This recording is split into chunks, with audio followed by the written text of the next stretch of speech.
Hey, what's up, guys? This is Murph, and today I'm bringing you another Frost Mage video. Today, we're going to be going over a plus 10 Halls of Atonement key that I ran not too long ago, where I was able to do just over 8 million overall DPS throughout the course of the dungeon. I know a plus 10 key isn't the highest key in the world, but it was fun to kind of hop into a little bit of a lower key and just see how much damage I was able to do.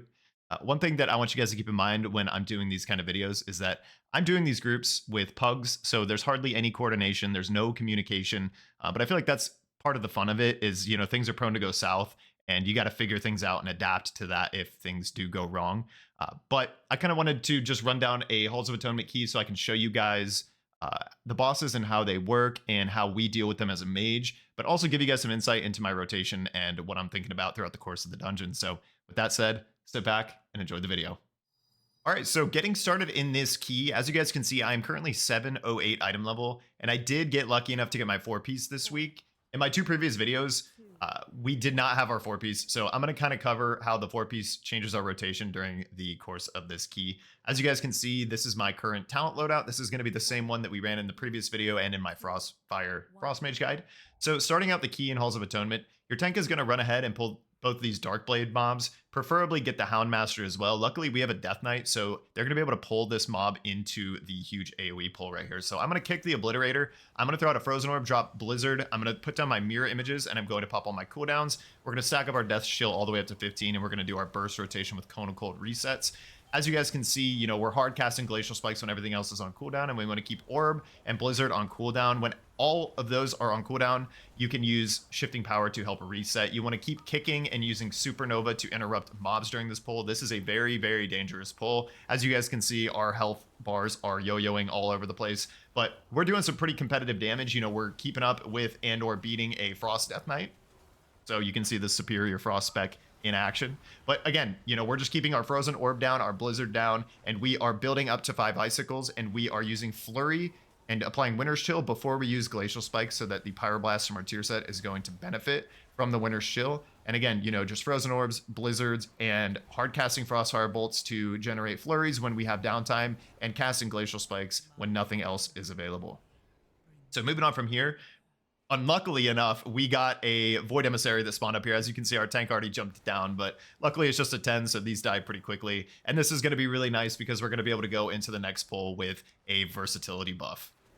So going into the next pull, we do not have our cooldowns up just yet, but they will come up during the middle of this pull. As you can see, I can kick an Obliterator right as the pull starts. We're going to put down a Blizzard, use our Frozen Orb, do our Comic Storm into our Cone of Cold reset, throw out another Frozen Orb, drop a Blizzard, and I use Shifting Power so that I could get my Icy Veins back, and now you're going to see me stack up my Death Chill here. And then we have our Frozen Orb coming back up, Comet Storm as well. I'm going to be shattering it with an Ice Nova. One thing I want to make note of while we're in the middle of this pull is I did add a GCD tracker right above my character's health bar that you guys might have noticed. So, I know I'm going through these spells very quickly, but you can see my rotation on screen as well, so you can kind of follow along with what buttons I'm pressing there. Again, when we are using our Glacial Spike with our 4-piece, you want to have Winter's Chill applied to the enemy before you cast Glacial Spike. The reason for this is that the Pyroblast that comes out from your Glacial Spike from your 4-piece doesn't calculate its shatter bonus at the end of the Glacial Spike cast. It's going to calculate the shatter bonus when you first press Glacial Spike, so when you first start the cast. What that means is you need to have Winter's Chill applied to the target before you even start casting Glacial Spike. So this changes up how you want to use Glacial Spike. I know in our Frost Mage guide, I kind of covered how you want to use Glacial Spike into Flurry. That was before I had my 4-piece, and now that I've had the chance to play with it, again, as you'll see right here, I throw out a Flurry, and I'm going to Glacial Spike into the Winter's Chill so that my Pyroblast is going to benefit from it. So again, just a little change to our gameplay there, but it doesn't really take too much to get used to. It just changes the order on how you want to Flurry into your Glacial Spike. So moving on ahead, we're pulling another really big pack here. Again, we don't quite have our Icy Veins up, but we're going to do our Comet Storm, Cone of Cold, Frozen Orb. I'm going to Shifting Power, and we're going to get our Icy Veins back. And here, I'm going to throw out another Frozen Orb. We're going to pop Icy Veins the second it's available, and then we're going to stack up Death's Chill while we still have a bunch of enemies. Again, as you can see, my Frozen Orb is coming up almost immediately. I'm going to Comet Storm and shatter it with an Ice Nova, put down fresh Blizzards, and when I have nothing else to press, I want to be prioritizing hard casting Glacial Spikes and using Ice Lances and my free Frostfire Bolts to help build Icicles again so we can keep using Glacial Spikes. And, again, I'm going to keep going over it. you want to keep Frozen Orb, Comet Storm, and Blizzard on cooldown. When you use Comet Storm, if you don't have Cone of Cold available, you can still shatter small enemies with Frost Nova and Ice Nova. So I want you guys to pay attention in these big AoE pulls. When I'm using Comet Storm, you'll always see me follow it up with an Ice Nova or a Frost Nova if I have it available. So going into this pull, again, throwing down a Blizzard, throwing down our Frozen Orb. I'm going to wait for my Comet Storm to come up so we can Cone of Cold, reset, Comet Storm again, throw down another Frozen Orb. You're probably going to see me shifting power here soon to get some cooldown reduction. But again, Glacial Spike is your top priority when none of your other big AoE buttons are available. We're going to be kicking these Obliterators.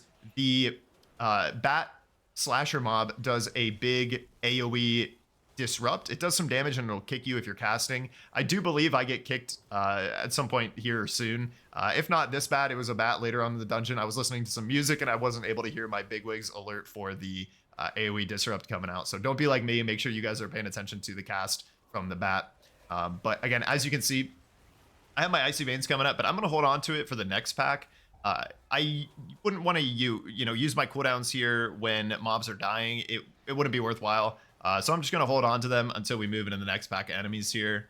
And as you can see, we just have 2 Gargan mobs remaining. So hopefully our tank, I think he does, but hopefully our tank starts to chain these mobs into another pull. These little bears aren't too dangerous if they don't have the Houndmaster alive, getting loyal beast casts off. So you're pretty safely able to chain the Gargans into other packs. So right here, we're going to chain these into the pull at the top of the stairs. So once we gather everything, I have my Icy Veins and I'm building my Death Shield, but I'm going to wait for everything to gather up before I do my AoE burst. So we go Frozen Orb, Blizzard, Comet Storm, Cone of Cold, reset, Comet Storm, Frozen Orb into a Blizzard. As you can see, we got a Void Emissary, so we're going to target this down first. I was doing so much damage here that I actually ripped aggro and almost died. And I eventually, I think I blink forward and I use Greater Invis to clear the aggro off of myself right there. And again, just keeping our main damaging buttons on cooldown here. One thing about these Houndmaster mobs is that they will only ever cast Loyal Beast one time. So if you kick that, they're not going to cast it again. So you just want to have one player, keeping an eye on the Houndmasters to make sure that you kick that. If you knock the Houndmaster back or you stun it, it's going to keep trying to chain cast Loyal Beast. So you need to interrupt it with an actual kick ability to ensure that that ability doesn't get cast again. So moving on forward, we're going to pull these Gargans up into the next pull. Again, we don't quite have Icy Veins up, but that's okay. We have Shifting Power that's going to be coming up around the same time. So, we're going to be able to lower the cooldown of our big buttons and our Icy Veins. So this was a bigger pull here. I wasn't really sure where we were going to stop. So that's why you kind of see me running around waiting for the tank to plant his feet so that I can start doing my burst damage. As you can see, I got some Groundkeepers running up on me. They actually almost killed me, so that was a little scary. But, we lived, and the healer hits us with the Dispel on the Curse of Obliteration. And again, I almost just died right here, so I'm going to pop my Ice Cold and just make sure that I don't die in the middle of this big AoE pull. As you can see, my Icy Veins is coming up, so we're going to use it in the middle of this pull. The reason I want to do this is obviously we're still, fighting a bunch of enemies that have a ton of health. Very easily able to stack up my Death Shield quickly. And the reason I want to get it stacked up is because the tank, as you can see, chained into the next pull. So we're going into this next pull with our Cone of Cold reset and 12 stacks of Death Shield. So, we're going into a very big pull, ready to blast already. We have everything rolling. So with the Shard of Halkias mobs, in a 10, they're not quite as deadly. They are still dangerous. But if you feel like you're in danger or that, you might die at some point during this pull, you want to try and focus on using your defensive during this Thrash ability. It's just an AoE that it's going to cast. You can't do anything about it, but you need to use a defensive to help your healer to keep yourself alive. It's quite a long cast and it's quite a lot of damage, but once you're able to go around and kill all 3 of these Shards of Halkias, the boss is going to become active in the middle of the room, and you're going to be able to run down there and start to fight him. Unfortunately, you do kind of have to wait a little bit for the bar at the top of the screen that shows Halkias' anima amount to reach 100% before the boss becomes active. But again, once you kill the final Shard of Halkias, you can make your way on down there. And if you want, you can maybe think about pulling one of the bats, the slashers into the boss if you want. So making our way on over to the first boss, unfortunately, our Demon Hunter tank decided to pull these mobs. Now, these mobs right here in particular, if you pull these before the boss becomes active, what's going to happen is they will despawn and reappear at the boss with full health. So if you don't kill them before the boss respawns, they're going to heal to full, and then you're going to have to fight them with the boss. So you guys are going to see that here in a second. We weren't able to kill them. So they're going to teleport to the boss, and we pull the boss, and you can see the mobs are running over the boss, and there we go. You know, I have aggro. I'm like, oh shit, I almost just died.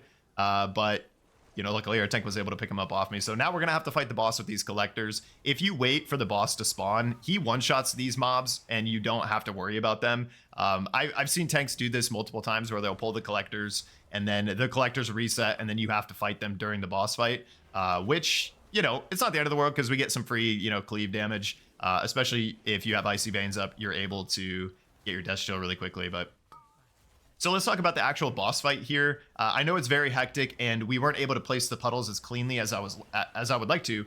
However, one thing that you want to do, especially as a ranged DPS or a healer during this fight, is you want to try and position your character next to the existing puddles that are already on the ground, because you can bait where these puddles are going to go. Unfortunately, I got targeted there right after the beam cast, so I wasn't next to the previous puddles. But throughout the course of this fight, you're going to see me move over towards where the other puddles are on the ground. Right there, I blinked over here so that if I get targeted by the heave debris, like I just did, I'm baiting it right next to the previous ones just to keep the puddles as contained as possible so they're not taking up a bunch of room. You know, I've seen fights, and I've been in keys on this boss where the entire room just gets filled up with puddles and you have nowhere to go, and when the beam casts are going out, you're having to run through puddles and take damage. One thing also during the beam that you guys will see me do is I will try and save my frozen orb for the beam phase. I believe the next time the beams come up, I do the same thing. And the reason for that is because Frozen Orb is an instant cast spell, and it's going to be generating us Fingers of Frost, because during the beams, we're not really able to stand still and hard cast Frostfire Bolts and Glacial Spikes. So it's nice to have instant damage, you know, procs, Frostfire Bolts, stuff like that. You know, you could flurry into a Comet Storm if you have it available. So that's just something you want to keep in mind. And again, we're continuing to bait the puddles next to the previous ones, just so that we have as much room as possible here throughout the encounter. So again, you're going to see me use my procs here in 2 seconds, 1 second. I have Frozen Orb available now, so I'm going to throw it out. And, you know, hopefully it's going to generate me some procs. We got a flurry into a Comet Storm. I had enough time to get a Glacial Spike off there. You know, you do have time to cheese out some meaningful damage there by planting your feet. You just got to be quick about it. And then from here, again, you can see me positioning myself in the back near these puddles. If everyone in the group is doing this, you can very safely stack all these puddles in one very small area of the room. So again, I baited the puddle over there, but the boss is going down. So at the end of the day, that puddle didn't matter too much. But again, you want to try and bait those puddles whenever you can. So going up the stairs into this next pull, you're going to see me instantly interrupt the Obliterator just to make sure that the cast doesn't go off. I don't have any cooldowns. My Frozen Orb is still unavailable. So we're going to hard cast a Blizzard, and we're going to use a Glacial Spike. I almost got one shot right there. I think some Wicked Bolt casts went through. That was a little scary, but we're alive. You know, we have our Icy Veins coming up in about 10 seconds. We also do have Bloodlust available. We opted not to Bloodlust on the first fight. I actually, in like lower to mid range level keys, or like low high end keys, I like to save Bloodlust for the pulls after the first boss. A lot of these mobs are super dangerous. You're going to see here in a little bit, me and the healer actually die here. The ankle biter mobs, they will leap to a random player, and they're going to apply a stacking dot that hurts a lot. And having Lust and all your cooldowns available for this pull means that you can pull a lot. And, you know, obviously the Lust is going to be helping your healer heal faster to keep you alive. But these pulls are very dangerous. A lot of my higher end Halls of Atonement keys actually fall apart on these pulls. We decided to go right after the first boss. A lot of groups go left. Both sides are pretty scary. So again, you know, I like to have Lust for this area. It is nice to use Lust on that first boss, but I personally feel like in these level of keys, you get more value out of doing a massive pull up here and lusting up here with all your cooldowns. So something to think about there with your Lust usage. So very soon, you guys are going to see that our rep heli did go down there. Our health bars are shooting up and down. You're going to see again very soon that the healer actually does go down, and then I end up going down right after him. If it's not on this pull, I believe it's on the next pull. But unfortunately, we do die, so it did, you know, impact our overall DPS at the end of the dungeon. But we did recover, and you know, we did finish the dungeon out. But again, these slasher mobs, just watch out for the frontal, and they're going to do an AoE disrupting shout. Just make sure you're not casting anything when the disrupting shout goes out, and you'll be all good. Once you finish up all the trash in this area, you know, we're going to move on to the third boss. So once you do this big pull with all your cooldowns and bloodlust, just take things easy. Just go one pack at a time. No need to rush things if you're good on time here, because again, this is where a lot of keys end up falling apart. And I feel like it's due to people trying to pull a little bit too quickly and pull too much. So, just think about that when you're in this key. Moving on forward into this pull, we actually have our cooldowns available, and I feel like it'll be about a minute and a half until we pull the boss. So I opted to send my cooldowns here. As you can see in the top left, we have this ankle biter pack coming in, and this is what did us in, me and the healer. As you can see, the ankle biters are going to leap out to random players, and they're going to apply a stacking dot to you. As you can see on our health bars, there are stacking dots going out in the group, and our health bars are just shooting down. I unfortunately don't have any defensives. I used all my defensives except for Alter Time, which I probably could have used, but I'm not going to lie, I wasn't expecting our healer to die so quickly. But I did not have my Ice Cold. I didn't have Cold Snap. I didn't have Invis. I didn't have my barrier or my Prismatic Barrier. And unfortunately, I just didn't react to Alter Time quick enough. So we did die there, which was pretty unfortunate. But as you can see, our overall damage for this pull, we're still doing about 12, 13 plus million, even though we died. So, our damage was looking really nice. Again, I wish I didn't die there, but it's not the end of the world, right? You adapt, you make the best of it, and you just keep your head held high, and you just keep going on through the rest of the key. So going up into the second boss, we were actually looking really good on trash percentage. We actually had more percentage than we needed going into this part of the dungeon. I do believe you need about 80.5 or 81% trash going up these stairs to make sure that when you kill the final mini boss, that it finishes your percentage for the dungeon. So we were opting to wait for that Stoneborn Slasher to turn into a statue so we could safely run past it.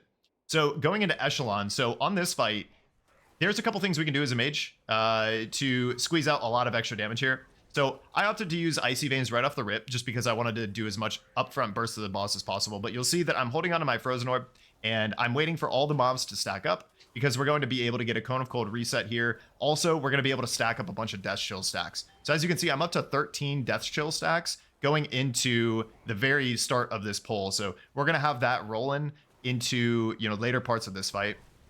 So this boss fight, it's all about getting the adds gathered up onto the boss, nuking them down, and then whoever gets targeted by the stone leap ability needs to have the boss leap on top of where the adds died. Because when they die, they're not actually dead. They turn into little statues, and you need the boss to leap on them to destroy them.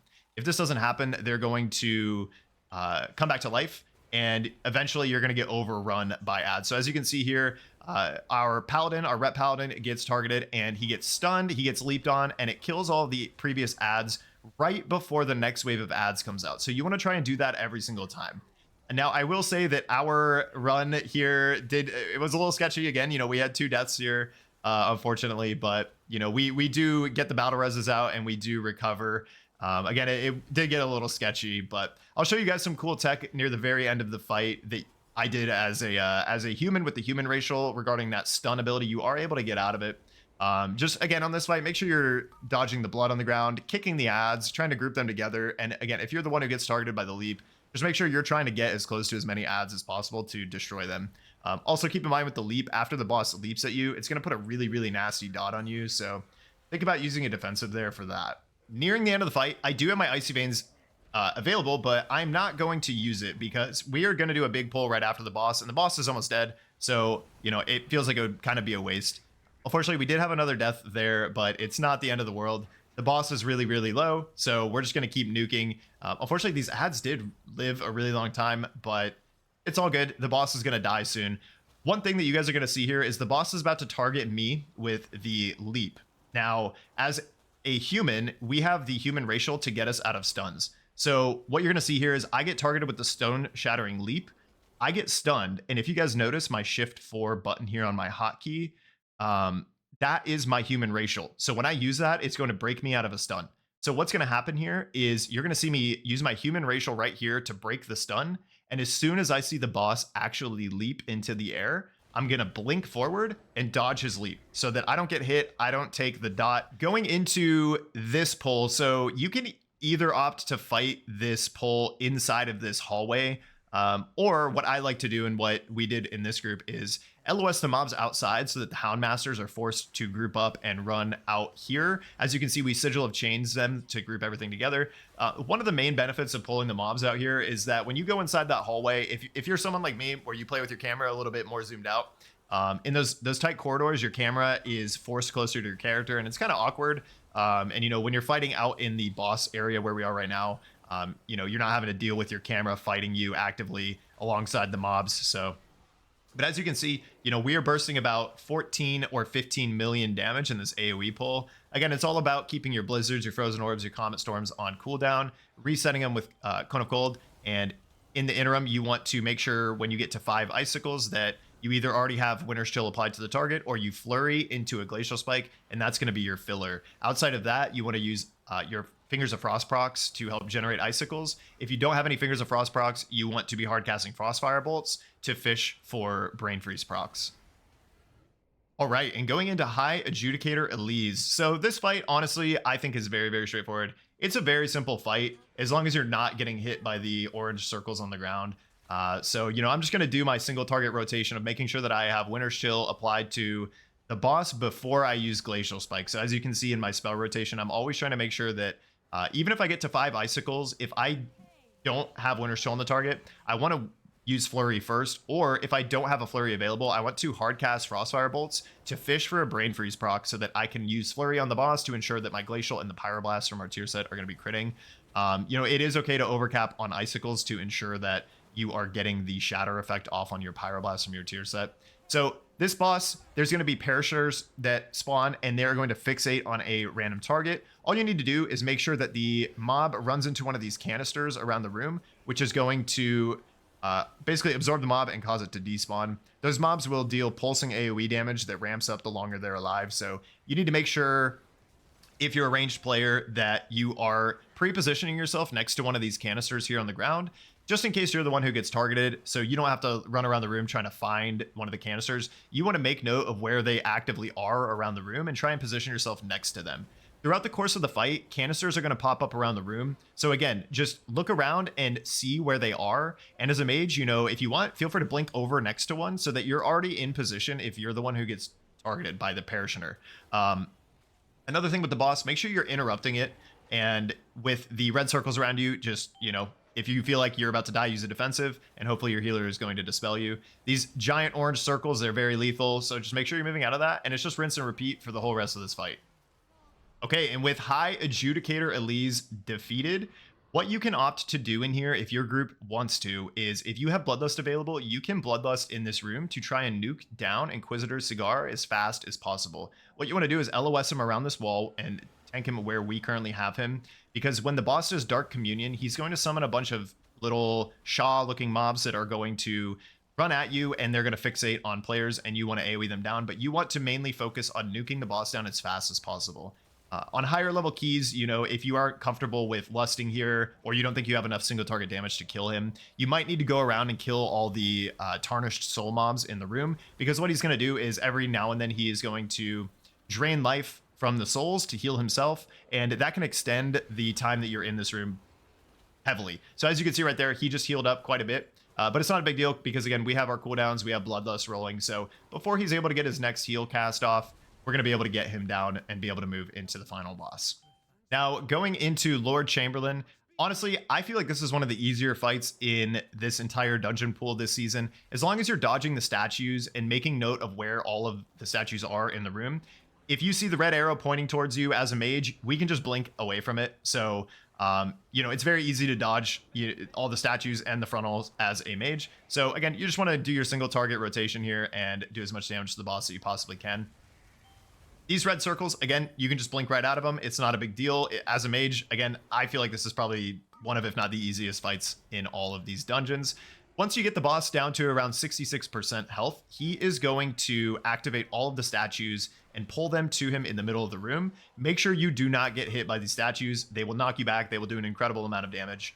One thing to note about the statues as well, even when they are just sitting on the ground like they are right now, if you run into one, they are going to do an incredible amount of damage to you. So as a mage, be careful where you're blinking, because from experience, trust me, if you blink into the wrong spot, you can get yourself killed.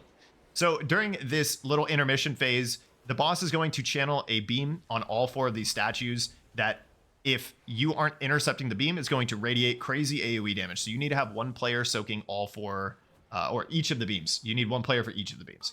Afterwards, the boss is going to explode the statues, so avoid that. And then you're just going to rinse and repeat, dodge the statues, dodge the frontal, and get him down to about 33% health, where he's going to repeat the same phase. Again, as you can see here, the statue was targeted at me, so I just blinked away from it. Not a big deal. We weren't even worried about it. Again, avoid the big red circles here. Try and push him down to 33% health. One thing as a mage as well is we have a lot of defensives to deal with this intermission here. So you are very easily and very safely able to soak one of these beams. You can use Alter Time, you can use Ice Cold, you can use Greater Invisibility.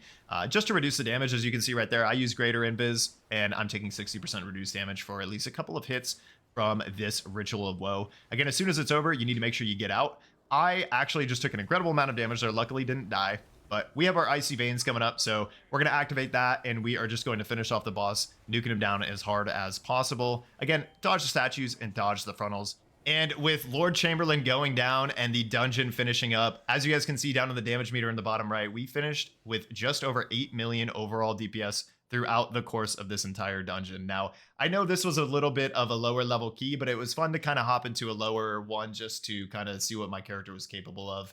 I know we did have a couple of hiccups throughout this dungeon, and unfortunately I did die during a pretty big pull. So, but with that said, you know, that's part of the fun of recording these, is that things can go wrong, and it's all about adapting and bouncing back from that. So I'm happy with how this key went. Hopefully it was enjoyable to watch, going over, you know, Frost Mage gameplay and kind of how some of these bosses work. So thank you guys so much for watching. I'll catch you guys in the next video. Peace.